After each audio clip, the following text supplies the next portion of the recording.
SIR का process sir मेरे पास अभी तक मैंने जो डिस्ट्रीब्यूशन कर दिया, कुछ फॉर्म रह गए हैं जो संपर्क करने के बाद नहीं मिले हैं, तो उसको क्या जाता है अभी देखना है छांट के कैसे मिलेंगे, वो अंतिम रूप दिया जाना है वही। और जो फॉर्म आ रहे हैं उनको फिल करके प्रॉपर तरीके से ऑनलाइन किया जा रहा है।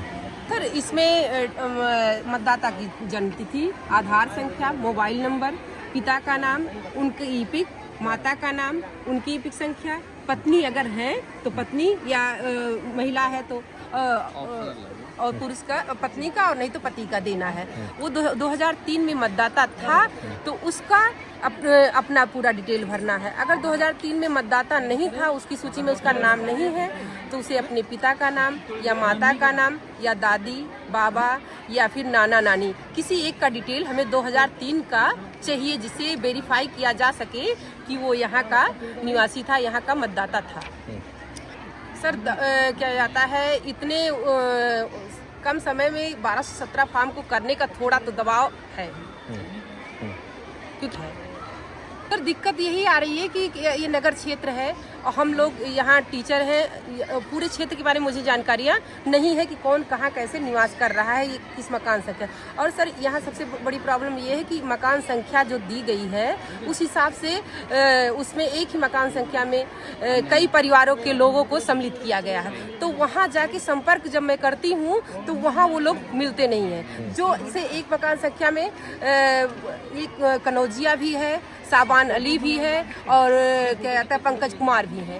तो वहाँ पर जब जाने पर हमें वो तीनों नहीं मिलेंगे, कहीं एक मिलता है, तो उनको ढूंढने में समय लगता है और उसके बाद वही परेशानियाँ ज़्यादा आ रही हैं। सबर भी करना है, हमें फॉर्म कलेक्ट भी करना है और उसके बाद ऑनलाइन भी करना है। तो समस्या ये आ रही है कि अगर वही समय मेरे पास ज़्यादा होता तो मैं दोबारा संपर्क करती, कहाँ वो अब अन्य जगह निवास करने लगे, वहाँ जाके संपर्क करके मैं उनको ढूंढ सकती। लेकिन वहाँ 2-3 बार संपर्क करने पर नहीं मिल रहे हैं और उसके बाद फॉर्म हमें कलेक्ट भी करना है, फॉर्म फिल करके जमा भी करना है और ऑनलाइन भी टारगेट पूरा करना रहता है कि इतने टारगेट, क्योंकि 4 तारीख के अंदर ही हमें सारे फॉर्म को वेरीफाई करके ऑनलाइन कर देना है। सर ये रहता है, टारगेट रहता है कि इतना करना है। ये ऊपर से हमेशा ये आदेश आता रहता है कि आज आपको इतने फॉर्म करने हैं। तो ये समय कम रहता है हमको, उनको यहाँ की जिसे ज़्यादातर लोग फॉर्म सही से भर ही नहीं पा रहे हैं। वो 2003 की लिस्ट में वो समझ नहीं पाते हैं कि उनके परिवार का किसी सदस्य का कहाँ पर नाम है, वो किसी पिता माता बाबा दादी का है वो भाई का दे देते हैं, कहीं किसी बहन का दे दिए, तो वो सारे वेरीफाई करने होते। फिर जब ऑनलाइन करो उसमें गलतियाँ आ जाती हैं, नाम दूसरा आ जाता है, तो उसको फिर से संपर्क करके सही करवाना होता है। फॉर्म में बहुत सारी गलतियाँ वो सामान्य जनता भर नहीं पा रही है। कुछ सर ये तो सबका अपना अपना कार्य क्षमता और सहने की क्षमता होती है, वो किन परिस्थितियों में उन्होंने किया हो, कोई ऐसे सामान्य परिस्थितियों में नहीं कर सकता है, मैं ये मानती हूँ।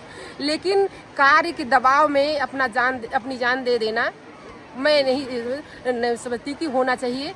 लेकिन ऐसी परिस्थितियाँ आई होंगी कि जो वो नहीं सहन कर पाए, जिसे टारगेट दिया ये होता है कि FIR हो जाएगा, अगर कार्य नहीं होगा आपके द्वारा तो आपके नाम FIR हो जाएगा। तो कुछ लोग होते हैं कि सहने की क्षमता है और कुछ की उन्हीं परिस्थितियों में कर सकते, ऐसा उन्होंने कदम उठाया होगा, तो हो सकती है ऐसी परिस्थितियाँ उनके पास आई रही होंगी।